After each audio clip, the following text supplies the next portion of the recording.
ஆக இந்த நாள் கூட இந்த சபையில் நாங்கள் கடந்து வர தேவன் பாராட்டினா மாபெரும் கிருபைக்காக நாங்கள் நன்றி செலுத்துகிறோம். நாங்கள் நரசிங்கம் பாளையத்தில் மாராநாதா திருச்சபையிலேருந்து நாங்கள் வந்திருக்கிறோம். இந்த சபையில் எங்கள் பாஸ்டர்யாக்கு எல்லோரும் எங்களுக்கு தெரியும். எங்களுக்கு யாராவது தெரியாதவங்களுக்கு நான் முன்பாக என்னை அறிமுகப்படுத்திக் கொள்கிறேன். இங்கே இருக்கிற இங்கே பெல்காமில் இருக்கிற எங்கள் அண்ணி இங்கே வந்து இருக்காங்க. யாரும் உங்களுக்கு தெரியும்? இங்கே அண்ணி யாரும் உங்களுக்கு தெரியுமா? தெரியுமா? பேரை சொன்னால் தான் தெரியும், இல்லை தெரியாதுன்னு நினைக்கிறேன். ராமனையோட மருமகன் தான் நான். எங்கள் மாமா கத்தக்குள்ளாக மறிச்சிட்டார். ஆனாலும் இந்த நாளில் இந்த சபையில் தான் நான் செலவு யூனிவர்சிட்டியோட தங்கச்சி தான். நாள் கூட நான் இந்த சபைக்கு நான் கல்யாணம் முடிஞ்ச புதுசில் வரும்போது சபை சின்னதாக இருந்தது. இந்த நாள் எனக்கு ரொம்ப நாள் ஆச்சு இந்த சர்ச்சுக்கு வந்து. இந்த நாளில் ஆண்டவர் இங்கே வந்து இந்த சபை கட்டி முடிக்கும்போது நான் வரவே இல்லை. எங்கள் பாஸ்டர்யா கூட சொல்லியிருக்காரு, என்ன பிரதர் வந்து ரொம்ப நாள் ஆச்சு, வாங்க சர்ச்சுக்கு வாங்கன்னு சொன்னார். ஆனாலும் கத்தர் எப்போ வரணும்னு சொல்லி சித்தம் வைத்துக்கு அன்றைக்கி தான் நான் வர முடியும். நம்மளாம் சுயபலத்தினால் ஒரு நாள் கூட வர முடியாது. நாள் கூட நாங்கள் அங்கேருந்து கடந்து வர கத்த கிருபை செய்தார். முக்கியமாக நம்ம எங்கள் சர்ச்சிலேருந்து ஒரு பிரதர் பாலன் பிரதர்ன்ட்டு ஒருத்தர் வந்திருக்காரு. அவர் என்னென்னா, அவங்க இந்து பர்கா ஃபேமிலியிலேருந்து ரசிக்கப்பட்டு இந்த நாளில் கடந்து வந்திருக்கிறாரு. அவருடைய சாட்சியை இந்த பகலுக்கேல படுகா சமைச்ச ஜனங்கள்லாம் ரசிக்கப்படணுங்கிற ஒரு எங்கள் பாஸ்டர்யா கூட கடந்த நாள் சொன்னார். எங்கள் சர்ச்சுக்கு யாருமே படுகா ஃபேமிலி யாரும் வரதில்லைன்னு சொன்னாங்க. ஆனால் எங்கள் சபையில் எல்லோரும் இருக்காங்க, படுகா சகோதரர் இருக்காங்க. எல்லோரும் நாங்கள் கலந்து எல்லோரும் சந்தோஷமாக சமாதானமாக எல்லோரும் ஆராதிப்போம், தேவநாமத்தை மேம்படுத்துவோம், படுகா பாட்டு பாடுவோம், தமிழ் பாட்டு போடுவோம். எல்லோரும் உற்சாகத்தோடு ஐக்கியத்தோடு இருப்போம். நாளில் இந்த சபையில் யாரும் படுகா சகோதரர் யாரும் இல்லைன்னு சொல்லும்போது ஒரு மிகுந்த வேதனை. ஆனாலும் தேவன் இந்த பகுதிக்கு படுகா சகோதரர்களெல்லாம் ரசிக்கப்படணும் தான் எங்களுடைய பெரிதான ஆசை. நாளை கூட அந்த சகோதரர் வந்திருக்கிறார். அவருடைய சாட்சியை உங்கள் சொல்லுவார். அவர் நேம் பாலன் பெயர். அவர் நம்ம மத்தியில் வந்து தன்னுடைய சாட்சியை சொல்லி உங்களுடைய நாமத்தை நாமத்தை மேம்படுத்துவார். ஆமென். முள்ளிகூர் கிராமத்தை சேர்ந்தவர். என்னுடைய பெயர் வந்து பாலன், என் மனைவி பெயர் வந்து சுசிலா. இங்கே வந்திருக்காங்க. நாம் வந்து முடிஞ்சாலும் நான் சொல்லுவேன். இப்படி இருக்கும்போது ஆண்டவர் எங்களை எது மூலியமாக தொட்டார், எப்படி நாங்கள் ஆண்டவருடைய ரட்சிப்புக்குள் நாங்கள் வந்தோம் என்று சொல்லி ஆண்டவர் ஒவ்வொருவருடைய விதத்தில் ஆண்டவர் ஒவ்வொருத்தரை தொடுவார். அன்று மேய்ப்பர்களை ஆண்டவர் தொடும்படி செய்தார். அவர்கள் மூலியமாய் ஒரு ரட்சிப்பு அவங்களுக்கு வந்தது. அதே போல் முள்ளிகூர் கிராமத்தில் கூலி வேலை செய்து கொண்டிருந்த எங்களுக்கு ஒரு மகிமையின் தேவனாக இயேசு வெளிப்பட்டார். அது எப்படி வெளிப்பட்டார் என்று சொன்னால், நாங்கள் ஒரு மாடு வைத்திருந்தோம். எல்லோரும் எங்களை சொல்லுகிறார்கள், நீ மாட்டை நம்பியா நீ இந்த ஆண்டவருக்குள்ளே வந்தேன்னு சொல்லி எங்களுக்கு கிண்டலாக பேசுகிறாங்க. ஆனால் அந்த மாட்டுக்கு மேரி என்று நாங்கள் பேர் வச்சுருந்தோம். பேர் வச்சிருக்கும் போது அந்த மாடை வந்து இன்னொரு பையன் வந்து என்ன சொல்லிட்டான்னா, எங்கள் மாடு வந்து உங்கள் மாடுக்கிட்ட நான் சண்டைக்கு விடுறேன் அப்படின்னா. நான் விட அது இப்போ தான் புதுசாக பிடிச்சி வந்தது, அதுக்குள்ளே நீ சண்டை அதுக்குள்ளே இது விடுறேன்னு சொல்லும்போது, இல்லை அந்த மாடுக்கிட்ட நான் இதை சண்டைக்கு விடுறேன்னு சொல்லி அந்த மாடுக்குள்ளே 2 பேருக்குள்ளே சண்டை வர்ற மாதிரி பண்ணிட்டா. பெரிய ஒரு இடத்துலேருந்து கீழே விழுந்து பின்னாடி 2 முதுகெலும்பு வந்து முறிந்து விட்டது. எத்தனையோ நாட்கள் அது ஏதோ சரி பண்ணலான்னு சொல்லி என்னென்னமோ பாடுபட்டு அங்கங்கே ஹாஸ்பிட்டலில் போய் அலைஞ்ச திரிஞ்சு எல்லாமே பண்ணோம், முடியல. என்ன பண்ணுறதுன்னு ஒரு நாள் சரி நம்ம ஏதோ ஒன்று இது விதமாய் ஆண்டவர் அப்போ எங்களுக்கு தெரியாது. அது வரைக்கும் நான் ஒரு நாடகம் நடித்த ஒரு மனுஷன்தான், எல்லா விக்கிரக பாட்டை பாடின ஒரு மனுஷன்தான். அவங்களும் அந்த மாதிரி ஒரு விக்கிரக பாட்டில் தான் இருந்தவங்க. இந்த மாதிரி இருக்கிற ஒரு நிலைமையில் நாங்கள் ஒரு நாள் நம்ம 2 பேரும் என்ன சொன்னோம், இந்த 2 பேருடைய வாயில் என்ன வந்துச்சுன்னா, நம்ம சர்ச்சுக்கு போகலான்னு சொல்லி அன்றைக்கி ஒரு நாள் நாங்கள் முழங்கால் படிட்டோம். அன்றைக்கி சர்ச்சுக்கு போனாச்சு. நம்ம மாடு எப்படியாச்சு நல்லா ஆகுமான்னு சொல்லி போகும் பொழுது சர்ச்சுக்கு போய் சாயங்காலம் வீட்டுக்கு வந்தோம். வீட்டுக்கு வந்து தூங்கும் பொழுது என் மனைவிக்கு ஒரு வெளிப்பாடு வந்தது, கனவு வந்தது. அந்த கனவில் என்ன சொல்லிச்சானா, உங்கள் மாடு மேரி என்ன எடுத்துட்டேன், நீங்கள் இனிமேல் என் பின்னாடி வாங்க, எனக்கு பின்னாடி நீங்கள் வாங்க, உங்களுக்கு நல்ல ஒரு சந்தோஷத்தை நான் தருவேன், சமாதானத்தை தருவேன், நீங்கள் என் பின்னாடி வாங்கன்னு சொல்லி சொன்னது. அவங்க எனக்கு சொன்னாங்க, இந்த மாதிரி எனக்கு ஒரு கனவில் வந்தது, நீங்கள் போய் பாருங்கன்னு சொல்லும்போது நான் கரெக்டாக மாட்டு கொட்டைக்கு போனேன். போகும்பொழுது அது வெளியில் அப்படியே கண்ணீரோடு அதோட செத்து கிடக்குது. அப்போவே நாங்கள் முழுங்க படிட்டோம். ஏதோ ரட்சகர் நமக்கு இருப்பார், ஏதோ ஆண்டவன் நம்மை ரட்சித்தார். அதற்காக நான் அன்னியிலிருந்து நாம் முழங்கால் படியிட்டது இன்றைக்கு ஏதோ 35-40 வருடமாக போகிறது. நாம் ஊருக்குள்ளே வந்து நாங்கள் ஒரு சாட்சியாக நின்றோம். எங்களுக்கு எவ்வளவோ எதிர்ப்பு வந்துச்சு, எவ்வளவோ எங்களை துன்பப்படுத்தி நாங்கள் வழி இல்லாமல், எங்களுக்கு தண்ணி இல்லாமல், டிச்சு தண்ணி எல்லாத்தையும் நீங்கள் குடிங்க, நடக்கிற வழியில் எல்லாத்தையும் முள்ளு போட்டாங்க, நான் போட்ட தோட்டத்தை எல்லாம் நாசப்படுத்தி அதெல்லாம் வெட்டி வீசினாங்க. ஆனால் ஆண்டவர் ஒன்று காரியம் என்ன சொல்கிறான்னா, 3வது நாள் தான் என்னுடைய தோட்டத்தை எல்லாம் வெட்டி வீசினாங்க. மாடு செத்தது ஒரு இருந்தாலும் அவ்வளவு துக்கத்தில் இருக்கும்போது மறுபடியும் அந்த தோட்டத்தை வந்து வெட்டி வீசும் பொழுது நாங்கள் கண்ணீரோடு ஜெபம் பண்ணோம். ஆனால் 3வது நாள் கர்த்தர் ஒரு அற்புதத்தை என்ன பண்ணாருன்னா, 3 ஃபாரஸ்ட் வண்டி எங்கள் ஊருக்கு வந்துச்சு. 3 ஃபாரஸ்ட் வந்து அந்த கத்தியோடு வந்து என்ன துன்பப்படுத்தினவங்க கண்ணுக்கு முன்பாக அவங்க தோட்டத்தை எல்லாத்தையும் வெட்டி தள்ளிட்டாங்க. அப்போ எங்கள் படுகாவில் ஒரு பழமொழி சொல்கிறாங்க, ஒல மனகை எடுத்தா கிச்சு தொட்ட மனகை எடுத்தா அப்படிங்கிறாங்க. பால வீட்டுக்கு ஒரு தீமை செஞ்சோம், இன்னும் நம்ம ஊருக்கே ஒரு தீமை வந்துடுச்சு அப்படின்னு. எங்கள் அப்பா சாவிலையோ எங்கள் அம்மா சாவிலையோ ஊரில் எந்த சாவிலையும் எங்கள் சேர்த்த மாட்டாங்க, எல்லா சாவிலையும் எங்கள் சேர்த்த மாட்டாங்க. ஆனால் எங்களுக்கு ஒரே ஒரு வாய்ப்பு ஒன்று கிடைச்சது. எங்கள் அத்தையை நம்ம 2 வருஷமாக வீட்டில் வச்சு அவங்க இறந்தாங்க. அந்த சாவை அப்படியே நம்ம எடுத்துகிட்டு போனோம், ஊருக்கு எடுத்துகிட்டு போனோம். அந்த போகிற இடத்துல அந்த ஊரே எங்களை பார்த்து கையெடுத்து கும்பிட்டாங்க.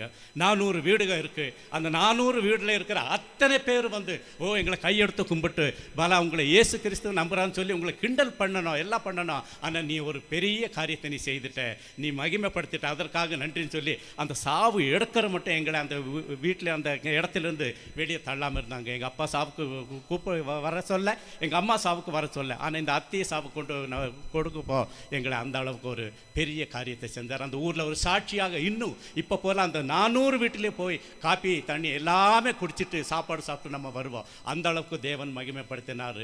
மகிமைப்படுத்துறது எல்லாமே ஆண்டவர் எனக்கு அது மூலியம் பல அனுபவத்தில், என்னுடைய சுயத்தில் எல்லாம் பல அனுபவத்தில் எனக்கு பல பாடல்களை எனக்கு கொடுத்திருக்கிறாரு. இந்த ஏழையாக என்னை தேடி வந்தீரே ஆண்டவரே, ஏழையாக என்னை தேடி வந்தேரே என்று சொல்லி பல பாடல்களை எனக்கு ஒரு 100-150 பாடல்களை ஆண்டவர் எனக்கு கொடுத்தாரு. அது அனுபவ பாடல் தான். என் சுயத்தில் நான் ஒன்றும் எழுத முடியல. ஒவ்வொரு கட்டத்திலையும் ஆண்டவர் எனக்கு ஒரு பாடலை கொடுத்தாரு. அந்த பாடலை ஒரே ஒரு பாடலை நான் முதலாக நம்ம பாடலாமா? ஒரே ஒரு பாடலை, நம்ம ஏழை மக்கவா தேடி வந்த சுவாமி, இறக்க குணவா தப்பா இயேசு சுவாமி என்று சொல்லி அந்த குரலை வந்து ஒன்று சாரிபாத் விதவையும் 12 வருடமாய் பெரும்பாடுள்ள ஸ்திரீ, இவங்க 2 பேருடைய வாழ்க்கையை வச்சு நான் இந்த பாட்டை எழுதினேன். அந்த பாட்டை உங்களுக்கு முன்பாக நான் அதை பாட போகிறேன். அது நீங்கள் கவனமாக கேட்டு, இது படுகா பாடல் தான். கைகளை உற்சாகமாய் தட்டி இந்த பாடலை நாம் பாடலாம்.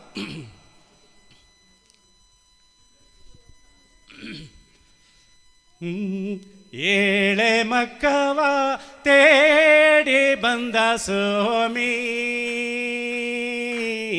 இரக்க குணவ தாಪ ಯೇಸು சுவாமி.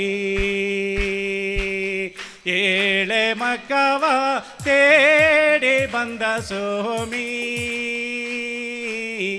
இரக்க குணவ தாಪ ಯೇಸು சுவாமி.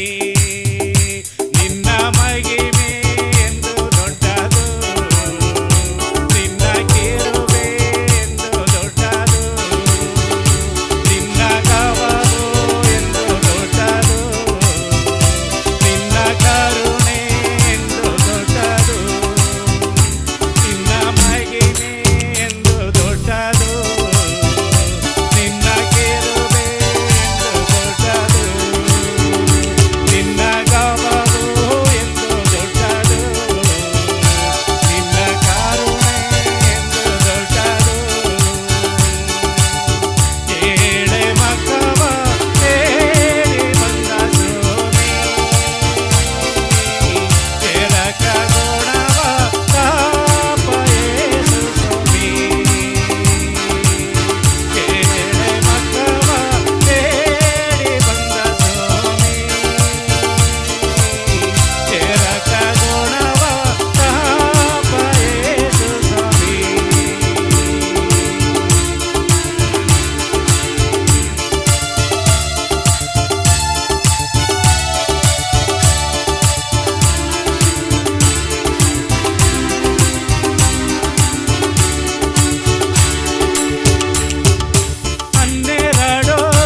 நம்ம எல்லாரும் அருமையான ஐயாவுக்காய் கரங்களை தட்டி அருமையான ஐயாவினுடைய